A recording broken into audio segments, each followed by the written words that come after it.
So welcome everyone to our training on scholarly publishing, tips and tricks of the trade.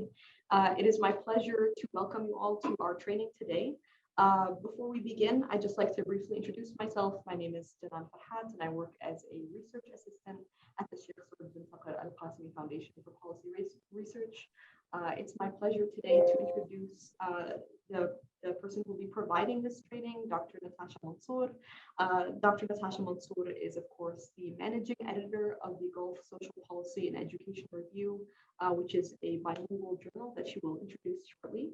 And she is also, of course, a research fellow at the Al-Qasimi Foundation for Policy Research. So we're very excited to have this training with you, Natasha. And yeah, just so that everyone knows, as I mentioned, this training will be recorded.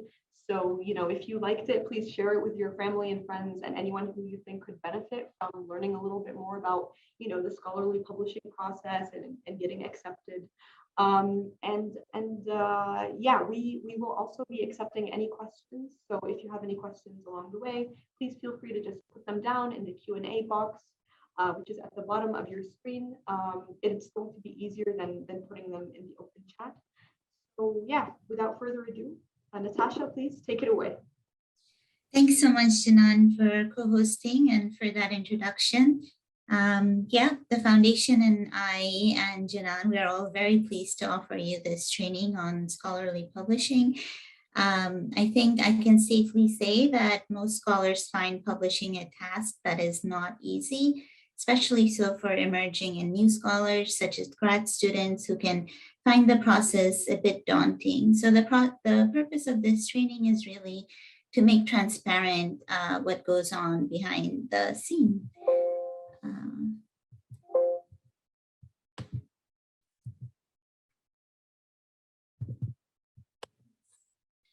So as Janan mentioned, I have been the managing editor of Gulf Education and Social Policy Review since it launched in 2020. So this, and just based on this experience, I'll be speaking about some things that we have on the agenda. We'll be covering a lot of ground. I'll be giving a brief background on the journal itself. And then the journal is a double-blind peer-reviewed journal. So we'll talk a little bit about what this means, how it's defined, what the process entails. We'll move on to how to prepare a manuscript for the best outcome, what the submission process looks like.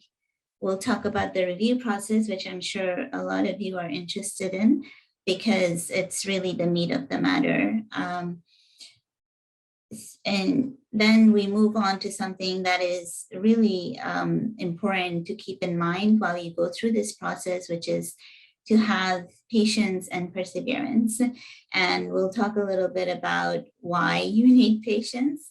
This can be a lengthy timeline from the time you submit to the time your manuscript is published. And then we'll open the floor to questions or clarifications you might want. So if anything is unclear, please remember your questions till the end. So as Jesper launched in 2020, we have been in circulation for about 2 years now. The reason the foundation decided to create this journal, it was really part of the foundation's ongoing commitment to open access scholarship and to have research that is available for everyone, that is not behind a paywall, and also to have research that is high quality, that goes through a very rigorous peer review process. And that is also bilingual, as Janan mentioned. So we publish in both Arabic and English. We are a social policy journal, which means we prioritize sort of practical elements of policy matters. So I'll get a little bit into indexing right now, which is something that many of us are not too aware of. Indexing is an essential aspect of being considered a high quality journal.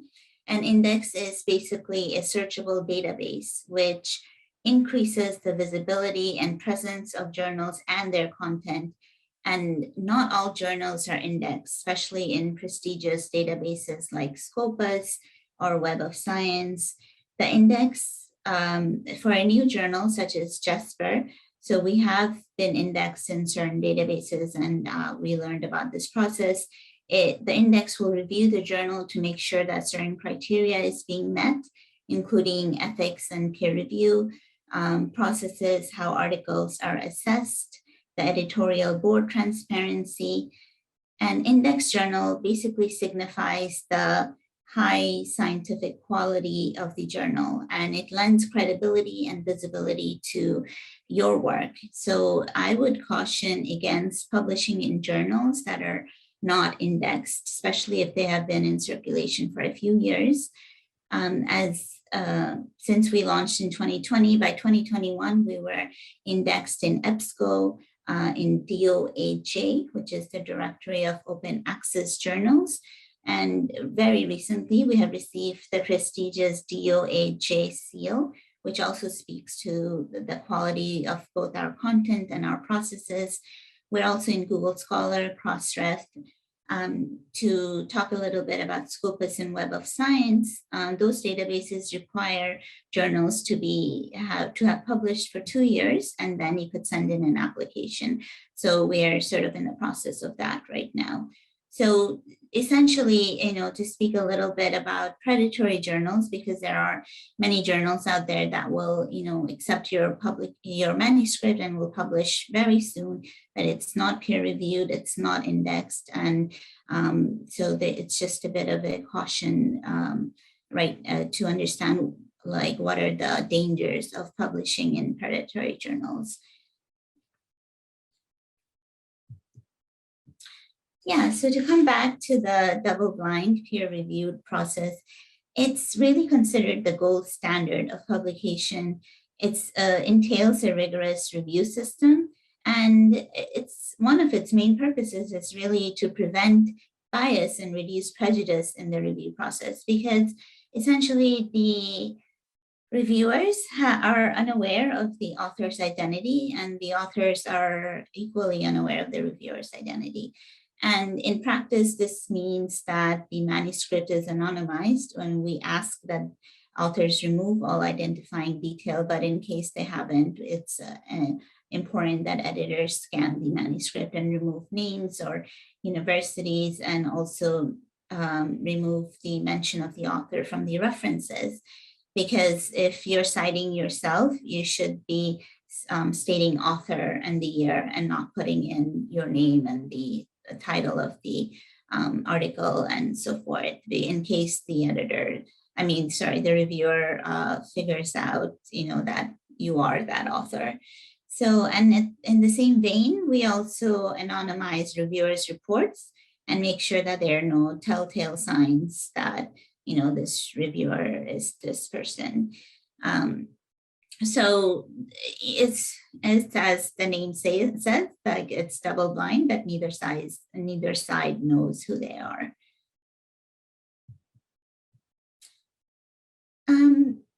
So this is really important. There are two topics that we'll cover here. One is how to prepare a manuscript, and how do you select a journal for your manuscript, like how to find the right home for it, even when you're just submitting. And there are many journals out there, so it can be a bit daunting. Maybe you'll go by, sort of the references that your advisor gave you, or someone has published in certain journals, so you're aware of it. But given the number of journals out there, it's worthwhile to do a bit of research.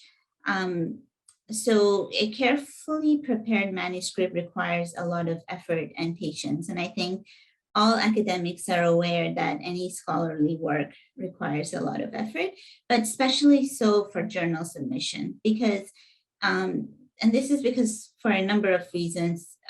One is to make sure that you're following the technical, stylistic, and the content criteria of the journal that you're hoping to submit to. It also means that when you're selecting a journal, you are making sure that your paper is fitting into the scope of the journal. So this could be content scope, thematic scope. It could mean basically that the methodology that you're following is something the journal adheres to. Some journals really prefer quantitative types of studies, while there are specific qualitative journals that will really favor ethnographic studies or other types of qualitative work. So look, you have to sort of do the background research to look into what the journal prefers, because in selecting a journal, you are asking that your interests and the journal's interests are sort of aligned. In doing so, you're also clarifying the purpose of the paper, because, for example, JESPR is a policy review. So according to our guidelines, the implications are that the manuscripts that we receive and the articles that we publish address policy and practice more so than perhaps theoretical work. But there are journals that favor theoretical implications, and so it's important to find that alignment.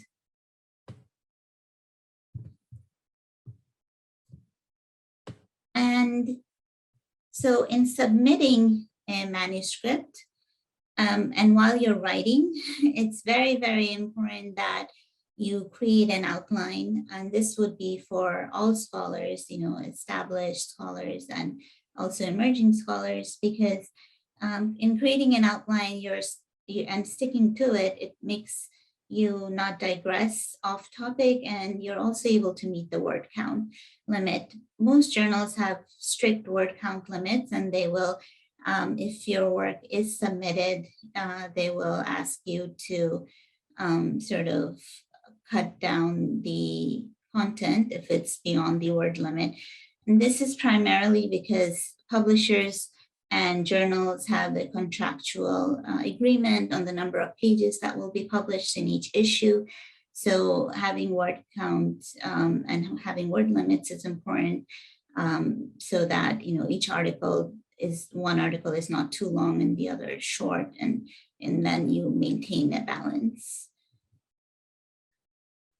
I think writing is basically an ongoing a skill that all of us are just getting better at. So it's very important to also consult writing guides.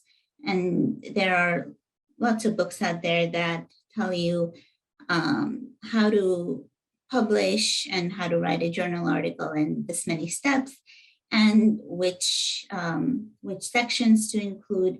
And you could also go back to what the journal has published before and look at past authors' articles, because this will help you have a template sort of, so to make sure that you include the sections that the journal usually prefers and you don't leave out any important section like the theoretical framework or the lit review, whether is it too long or is it too short. So looking back to past issues helps you sort of gain an understanding of how to structure your paper. And an important online resource is OWL Purdue, where you can find resources on both citation styles like APA, Chicago style MLA, and also academic writing in general.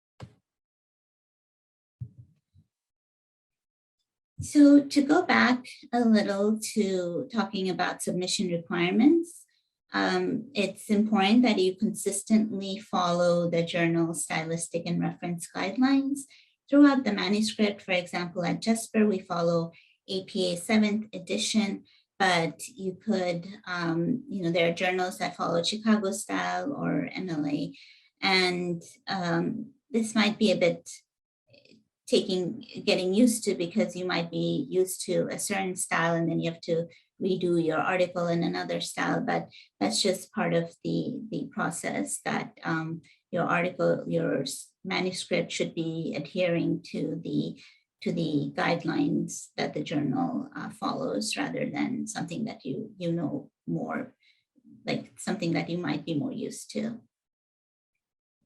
And the next thing is for you to look at what journals are you citing in your references, and to look at the indexes and the rankings. And this is for really two purposes. One purpose is to see, are you citing high quality journals, which would speak to the quality of the research that and the studies that you're citing. Are they credible? How strong are they? So that would be helpful, because if someone is looking through your references, like the reviewer, and they see a lot of journals that are not indexed, that might signify that some of these studies you're citing are weak or have not been through peer review. So it's important that the studies that you're basing your study on, or the lit review, that they are credible. And that one way to do that is to look at where they're being published. And one tool that could help you look up the rankings is scimagojr.com, so that if you go there, you could easily look up the rankings of journals. And another reason to look at what journals you're citing is to see whether you're citing the journal that you're trying to publish in, because journals like to see themselves being cited. So if you would like to cite in Jesper, and if you have looked through past articles and something is connected to your manuscript and you cite it, so that just sort of, that might be helpful in certain ways. Lastly, and this might be a tip that you have heard before, is to reserve time for revision before submission. I think all of us sort of spend so much time with our own manuscript that we forget, to take a step back and to look at it with fresh eyes. So we might not be able to catch any gaps or inconsistencies if you're just continuously reading it and working on it. So it's important that you finish the manuscript before deadline and take a step back for about a week and, come back to it, and then perhaps see, okay, this isn't flowing too well. Or you could ask a trusted colleague or friend to also give you some critical feedback before you submit. So finally, we come to the review process. And the review process really starts with you submitting your work to the journal's portal. And at this point, the managing editor most likely would scan the article and in collaboration with maybe an advisory board member or another editor, one of three things could happen. One, and this is something you want to avoid, is that it's considered it's not merited for peer review. So the editors decide that either that it doesn't fit into the scope of the journal, or it's just too weak, or there's some very glaring quality issues, and the piece is just rejected at this point. So this is called a desk reject, and because it didn't enter the review process. So this would be something that you would want to avoid, because essentially, even if it's reviewed and rejected, at least at that point, and we'll talk about this more later, is that you get really valuable feedback. So the second thing that might happen is that the editors decide that the author could do some more work on the paper, that it has some potential, but it's not ready for peer review. And then it could go back to the author with some feedback, and the author is told to submit again. Or lastly, it enters the peer review process. And at this point, basically, the managing editor most likely, assigns two reviewers, at least two reviewers who are experts in the field and can speak to your topic. So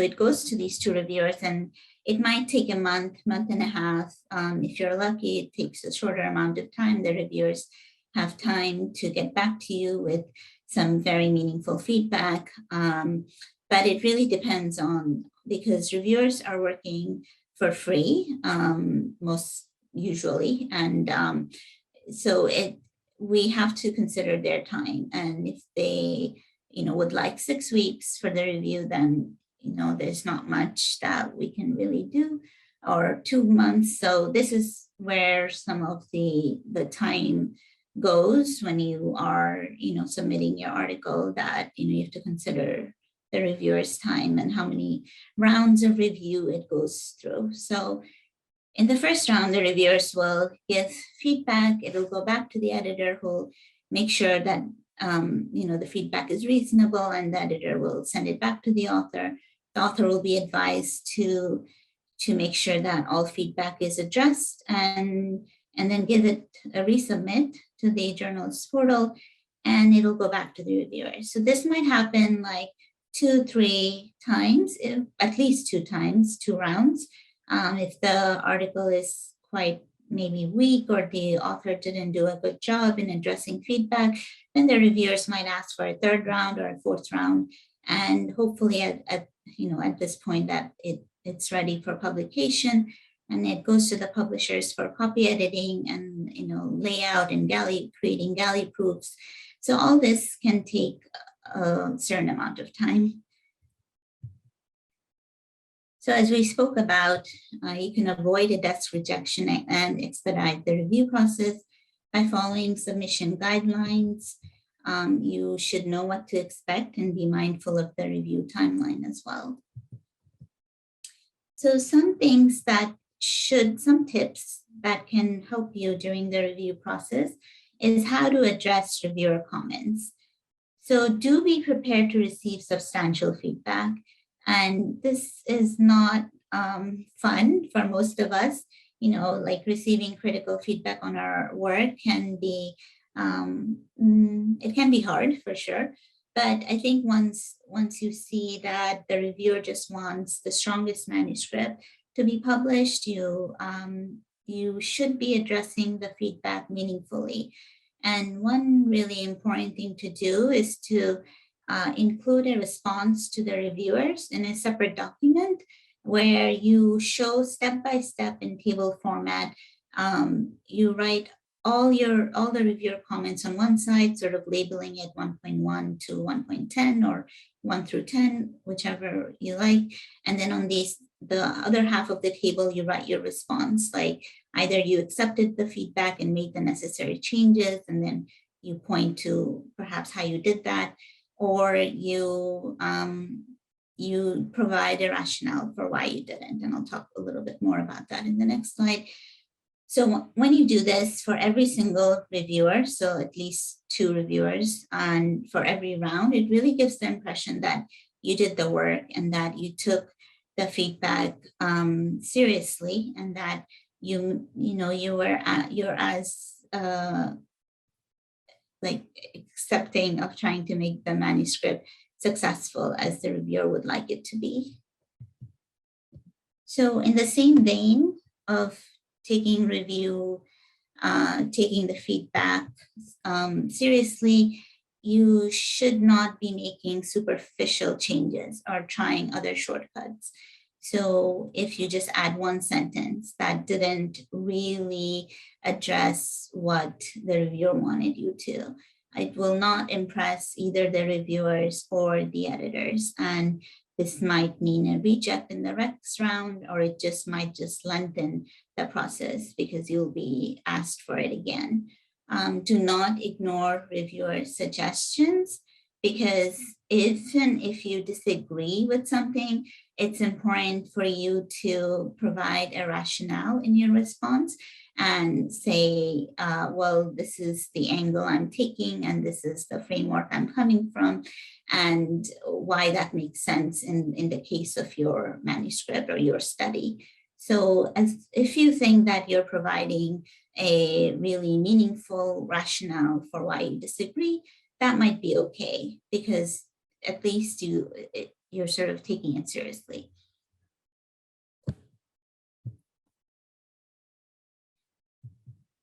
Yeah, so lastly, we will talk a little bit about the path of patience and perseverance.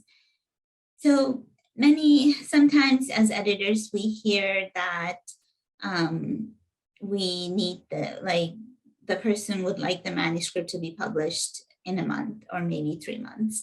And that, as a double-blind peer-reviewed journal that is hoping for the highest quality manuscripts to be published, that is usually not possible.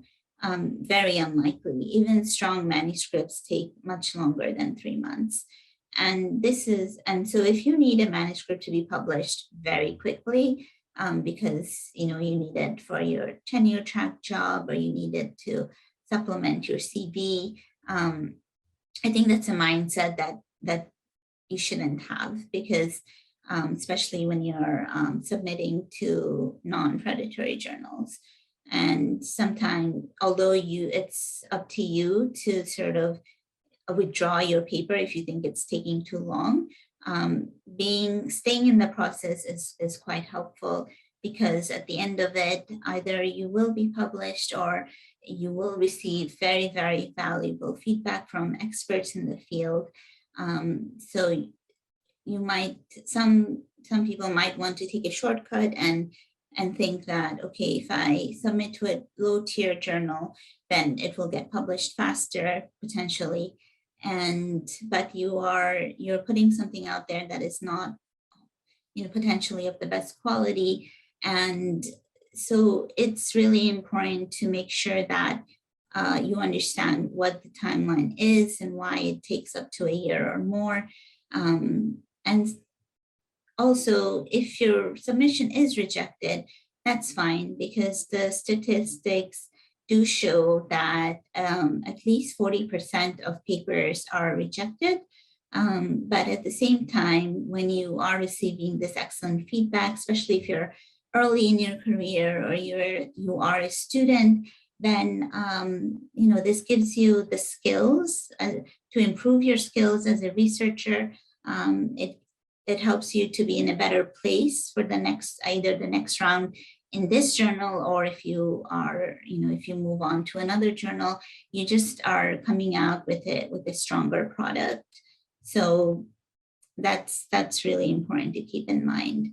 And it can be, for sure, really, it can take a toll on you, both emotionally and, on the sort of understanding how your work is being received. But yeah, it's a process and you can only get better at it. Also, to speak a little bit more about this, the timeline so when you think about publishing, for Jesper, we publish twice a year in January and July, and we are only online publication right now. But a lot of journals are both paper and online. So they will send out a volume, like an actual physical volume. So let's say if your work is submitted and it's accepted, for very well-established journals that have been in circulation for 20, 30 years, they might be following a model called online first.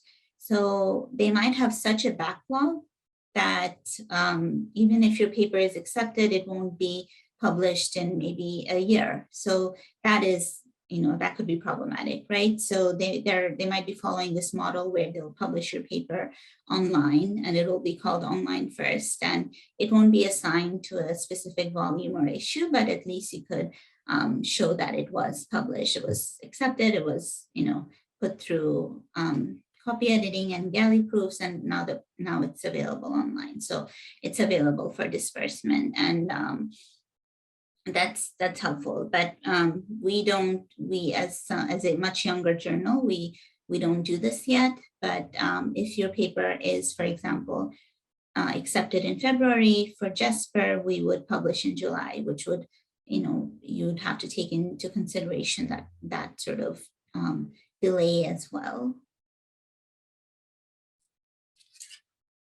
So I think at this point, we could go to some questions, if you like. No, I was sort of trying to be mindful of the time and maybe finish slightly early, but. Thank you so much, Natasha, for that presentation. I think, all of us here are really interested in the process of scholarly publishing because, as you said, it's very daunting. I myself struggle with it. I think we all struggle a lot with, just like beginning with the conceptualization of an idea, putting that in words, and then going through the writing process and submitting that can be really tiresome and very challenging, but also very rewarding at the same time. So yeah, we actually have a couple of questions, but I had a question for you as well, like before we begin with those. So as a young scholar myself, I would very much appreciate your insights, and I'm just very curious because I know as the managing editor of the Gulf Education and Social Policy Review, you do receive a lot of submissions from young scholars, and maybe you could speak a little bit about some of the most common mistakes that new scholars tend to make. I think that would really inform the discussion and also let people like myself and other scholars kind of know what to avoid. Yeah, sure. I think I think for sure some of the mistakes we see is just that the manuscript was not prepared to the level that is ready for journal publication. So we see manuscripts that are perhaps is not a study at all. Perhaps it's only a lit review and maybe a weak one at that. And then we have to, or maybe it's just the essay and the person didn't even realize that the journal doesn't publish just essays. So there are, I think you have to be, as a young scholar, it really helps to have either perhaps a co-author or to work with a more senior scholar as a second author, so that, when you're putting together that manuscript together, it's a learning process for you as well. And that you really learn by example rather than attempting perhaps to go alone at it. And of course you can do a great job by yourself, not you, but any emerging scholar. But like we spoke about a little bit, do consult the writing guides, do look at what was published before. Do look at, is it a study? Is it a policy review? Because we do have two types of articles that we publish. Research articles that should be based on some sort of rigorous research, and also a policy review that might be looking at a policy, but we do still ask that you take a critical angle and not just write opinion, of course. But yeah, so if it's important that you are looking at what the journal is asking for, because if you meet the journal's expectations, then that's great. But if you don't, then it would be rejected, because as we saw, rankings are really important.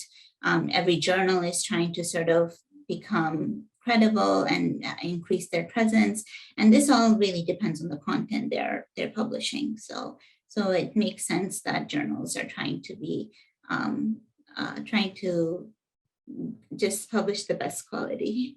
Yeah, no, of course, that makes total sense. And yeah, it can be, I think actually something that you mentioned earlier is a really great tip, because whenever I'm writing and I'm kind of in a rut and I don't know if the study that I'm working on or the material that I'm writing, I'm not quite sure if it's up to the standard that it needs to be, what I'll often do is actually consult like a trusted friend who's also a scholar, and you mentioned that earlier as well, and I think that's so important. Maybe talking to someone who's already a published scholar, or has at least published one academic paper in a journal, would be a really good place to start, because you can trust someone, of course, and turn to them for help with writing, but you also kind of want to know that the person you're turning to can actually provide you with the guidance and the support that you need. Right. So yeah, I do think 100% that's very important as well. Yeah, I think we can maybe turn to some of the questions. I don't want to take up all of your time. I know we have some people who are very who are very curious here. So we have someone here who asks about whether you have any tips on outline creation and maybe what's the best format to use, especially if they're maybe planning for a study. that they'd like to? Yeah, so essentially, all papers will require an introduction, a, conceptual theoretical framework, a methodology. This is a very traditional format, a methodology, a finding section, a discussion section, and a conclusion. So if you create, these sections and then you write in some of the main thematic things or content, or you just have bullet points and write down basically what will be, and this can be very rough and the outline can go through multiple drafts because you can only be improving it each time. So as you get a better idea of your study, you will be refining your outline. But these would be the main sections of a traditional academic paper. Some qualitative papers might take a little bit of a different direction. And again, this goes back to what we spoke about, that you go back to the journal you're interested in and you look at what they published before. And most authors would be following a similar structural guidelines. So if you follow that, it's likely that you'd be successful, at least in passing the desk rejection stage. Yeah. And then also if you assign a certain word limit to each section, this ensures that you don't have to go back and cut significantly, which can be hard as well once you write it. Yeah, no, of course. Oh, and lit review, I'm sorry, I think I forgot lit review in that. Yeah. No, of course. All these things are incredibly important. And I think that's actually something that does, as you said, sometimes leads to a rejection, because if you don't have the critical components of a study in the abstract that you're submitting to a journal, then of course, that's going to lessen the chances or the likelihood that you're actually going to get that acceptance that you want. Yeah. So thanks a lot also for that. We also have a question by, forgive me, I'm sorry if I'm not saying your name correctly, Rushpal Bihal. So Rushpal is asking about how old the research can be. Maybe I think what is meant is in terms of the sources that are cited. And maybe does the sample size matter? And can we publish something if it's about the Ministry of Education? Is that it? But yeah, maybe you could start off with how old the research can be and also whether or not the sample size of the study matters. Sample size does matter. Like for quantitative studies, there are certain statistical guidelines.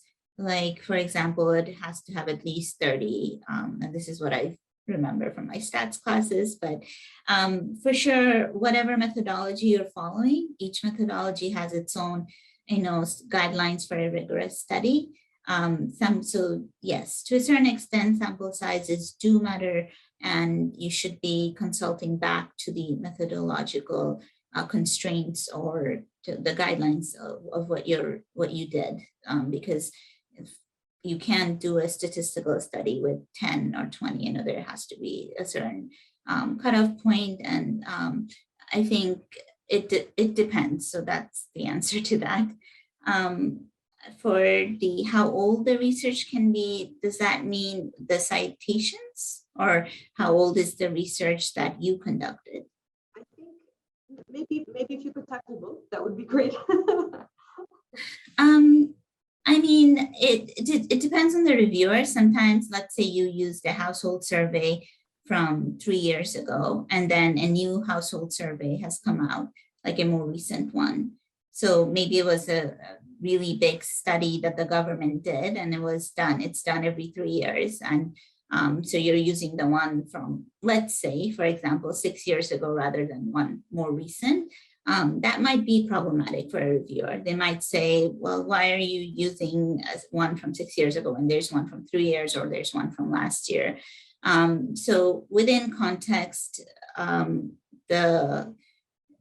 how old the data is could matter, but I have seen especially because it takes so long to publish, that you might get away with it is the answer.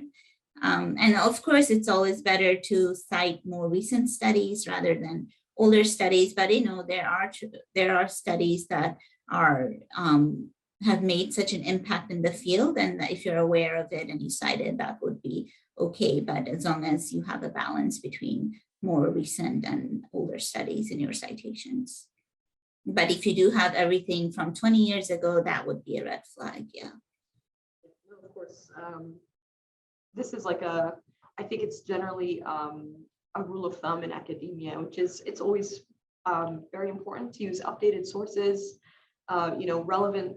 It's not, of course, that material that has been published older is irrelevant. Of course, there's a lot of theoretical sources. There are so many books and scholars who we heavily rely on as major sources of knowledge, but especially for theoretical frameworks. 100%. If we're talking Michel Foucault or Edward Said or many of the scholars who've done a lot of groundbreaking research in their fields, it's of course so important to kind of be aware that. of it. Yeah, of course, you can definitely use those. But then when you're, if you're talking about development in the UAE and education, of course, you would want to use and cite the most updated sources for sure.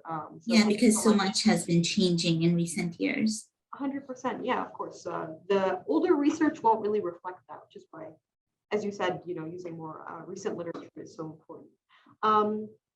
So, for example, So Rishpal said that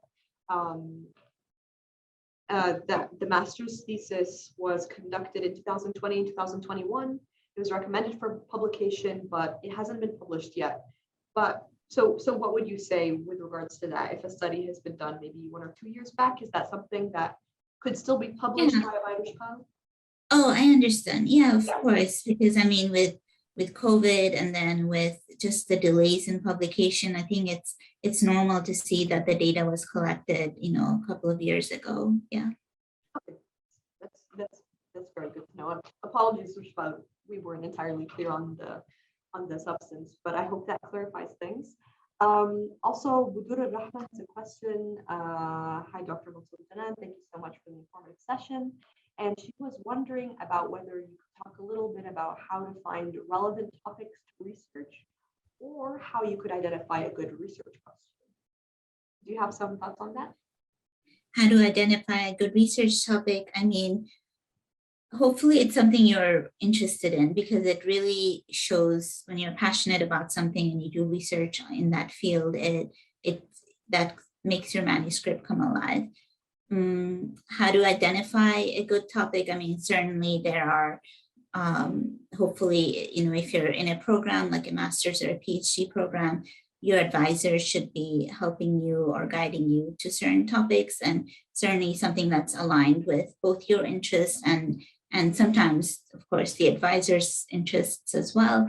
But there are, what they call very topics that are emerging and very, hot or like very important at the moment, and depending on what field you're in, if it's education or health, there are things that are being considered right now that's you could be looking into. But I think this is more really a personal choice, to be honest, and something you should be discussing with your advisor if you are in a program.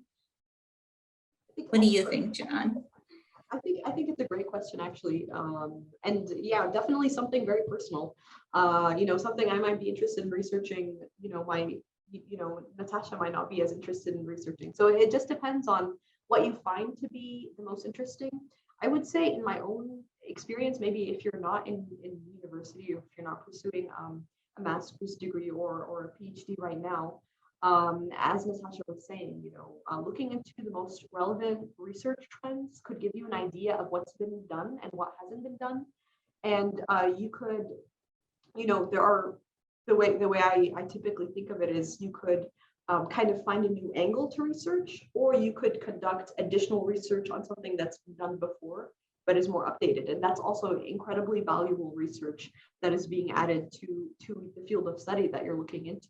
So if you're very passionate about, like for example, education in Ras Al Khaimah, which is where we're based, and we do a lot of research on education in Ras Al Khaimah, you could try to think a little bit about something that hasn't been published before. We do know that one of our visiting scholars was also publishing and doing some research on positive education and Asakema, which hasn't been done so much. So even if you take a topic that you're interested in and you conduct research on it in an area or a city or an emirate where it hasn't been researched as extensively, that would also be really valuable contribution. And I mean, Natasha knows so much more about this than I do. Really, I've learned so much from her, of course, as well. So yeah, of course, maybe mixing passion and relevance and research interests that would maybe help you identify a good topic. And then the research question is, of course, a little bit based on that and would require some revision based on what it is exactly that you're revising. And I think Natasha, you would also agree with me that a research question generally needs to be specific enough that very specific, so you don't wander off. Yes, no, that's usually something you should avoid. Just try to make sure that it's specific in what you're researching and that it will actually it will actually do what you set out to do in your research process. So that's actually a really great question. Thank you so much, Budur, and thank you, Natasha, as well. We do have some additional questions earlier asked by an anonymous attendee, but we have here, what does the process for submitting an abstract to JESPR look like? And maybe if you could talk a little bit more about that. Yeah, for sure. So normally for a, what we'll call quote unquote a normal issue, we don't really accept abstracts. We will ask you for the full manuscript. But for a special issue, which we have been publishing, like we'll have one published for this January and then one next year on different topics. When we do have special issues, first we put a call out for that special issue and we ask for abstracts. And then if the abstract meets the scope of the special issue, we will ask for the full manuscript. So it's only in the case of a special issue that you have to worry about abstract submission. Otherwise, you just submit the full manuscript. Yeah, no, of course. I think it's also sometimes confusing because journals, depending on wherever someone is trying to submit, some journals, they ask for abstracts and some ask for full manuscripts. Am I right? Yeah, there might be journals who ask for abstracts, but I think usually it's in the case of a special issue, but not for just a general submission. For a general issue. Yeah, no, of course. That makes a lot of sense. And how often did you say that JESPR itself publishes articles in a year? How many issues are there? Twice. We have 2 issues in Jan and July. And what is the scope of the topics that is covered in the journal? Someone was asking in the Q&A. Do you have? Yeah. So we have been relying. I mean, it's Gulf Education and Social Policy Review, and our first few issues did skew towards more education articles, but we're sort of branching out into the social policy realm a bit more. So our next special issue is on women's reproductive health and care. We're also looking potentially at a special issue on urban development and heritage. So yeah, so I'll say that our articles, we have been, in the past looking at a lot of different education issues, but we're looking at other social policy issues as well. No, for sure. I'm also actually interested in publishing, in getting something, maybe publishing a book review with JESPR. So this question very much aligns with my own interests, and I actually talked to you a little bit about this before. So we've kind of wrapped up the questions that we have in the Q&A, but I do know, Natasha, from some conversations I've had with you and with other editors as well, that of course, as scholars, we are all sometimes a little overprotective of our writing. Sure. And it hurts to kill your darlings when you're writing, but it's also sometimes a little hard not to take what we often see as negative or constructive feedback. It's hard to take it. It's hard not to take it personally. Yeah, I think we all struggle with it because we invest so much time and we invest energy and we sometimes have Yeah. to go. And sometimes we feel so hurt that we don't look back to the manuscript again. Yeah, yeah. Yeah. I mean, has this happened before with Jesper? And what would you maybe what kind of advice would you give to scholars who tend to take advice or feedback a little bit personally? I mean,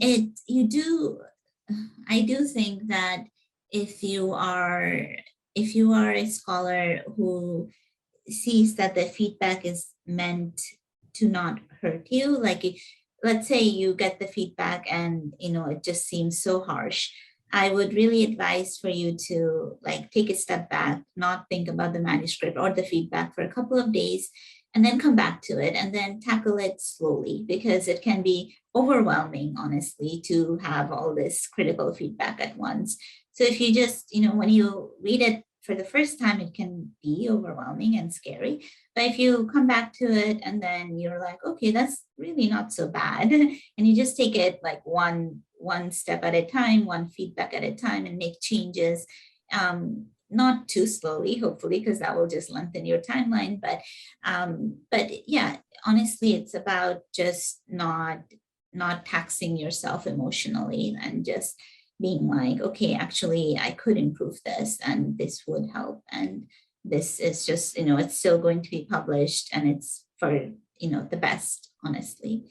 So if you take that minds, if you sort of look at it that way, then it can be much more, it just will be an easier process. So 100% agree with you. Like I said, I think it happens to all of us. We're also protective of our writing, and yeah, just kind of stepping out of yourself, pausing, and then coming back to the writing. Maybe even if you're really not convinced that the reviewer gave you just feedback, you could also consult someone else. But typically, I think you touched upon this earlier when you were commenting on how peer-reviewed journals use essentially double-blind or a double-blind reviewing process, because it's meant to eliminate bias. So the person who's giving you feedback doesn't know you, and they don't mean to insult your Yeah. writing or comment on your writing personally. It's more a reflection on the objectivity of the study, which is so important to keep in mind. Okay, so we're actually running out of time, but we do have a question. We do have one last question that I would like to pitch to Natasha before we wrap up today's session. We have a question here asking about the possibility of publishing in Arabic. So is that something Yeah. that Jesper does? And yeah, could you tell us a little bit Yes, about of that? course. Sorry, I think we should have spoken a little bit more about it. Yes, we are a bilingual journal, and we're always on the lookout for, quality manuscripts that are written in Arabic. We have reviewers who will review in Arabic, and an associate editor who will do the scanning. So yeah, we are very well prepared to receive Arabic manuscripts, and we are happy to receive them. So please, if you have something, feel free to submit. Yeah, no, definitely. I mean, Natasha and I are colleagues, so of course we worked on this before. We've had conversations about this before, but it's so important as well to, have somewhere that you could publish your your academic work in Arabic as well. At the end of the day, we are based in the United Arab Emirates, and of course, not many journals are bilingual, and that's something that I truly think makes Jesper unique, in that we Yeah. have that option, and we're not trying to close doors to scholars who prefer to write in their native languages, because of course research is valuable regardless of the language in which it is written in. Yes, please do feel free to submit your manuscripts in Arabic. We do have, I do know from you, Natasha, that there are some board members who review submissions in Arabic as well. So it just Yeah. depends on, what languages our board members and, the review team kind of, what they speak and what they work with. And I think we've actually come to the end of the training. We don't have that much time left. There's just about 1 minute left, and we don't want to keep our attendees here for too long. But I just wanted to thank you again, Natasha, so much for your time. This was a really interesting and a very much a very much needed session. Oh, thank you, A Jenna. lot of Thanks. munches, but it's so important to actually, talk a little bit more about the process, because it is hard, and especially your first submission and your first rejection or your first couple of rejections can, it's hard not to take them to heart. And so many of the best scholars out there, they have also gone through this process too. Yeah. So thank you so much for walking us through the submission process and the review process, and also for your words of encouragement, and staying on the path of perseverance, which Yeah. is really the best, in my opinion, also the best thing. Just keep trying and stay positive. You're going to be a better writer, and you Yeah. will You're be a only great going to scholar. improve. Try 100%. Yeah. All right, so thank you again so much, and thank you once again to all of our attendees as well. We hope that we were able to answer your questions, but if you have any follow-up questions, please don't hesitate to drop us an email. Our email addresses are available on the Al Qasimi Foundation website. And as I mentioned at the start of the session, this session has been recorded. We will publish it on YouTube, so please feel free to rewatch or share with your network and on social media.